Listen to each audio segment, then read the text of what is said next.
করেছি আমি আজকে মাফ করে দিলাম। আজকে আমরা মাঝে নিতে আসছি, আমাদের মজুরি নিতে আসছি।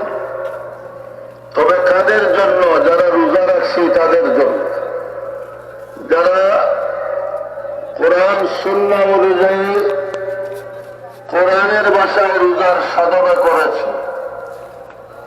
কোরআনের আয়াত হলো ইয়া আইয়ুহাল্লাযীনা আমানু কুতিবা আলাইকুমুস সিয়ামু কামা কুতিবা আলাল্লাযীনা মিন ক্বাবলিকুম লাআল্লাকুম তাত্তাকুন। আমি তোমাদের উপর রোজা ফরজ করেছি হে ঈমানদারেরা, শুধু তোমাদের উপরে নয়, আমি পূর্বেকার সমস্ত আম্বিয়ায়ে কেরাম এবং তাদের উপরে রোজা ফরজ করেছিলাম।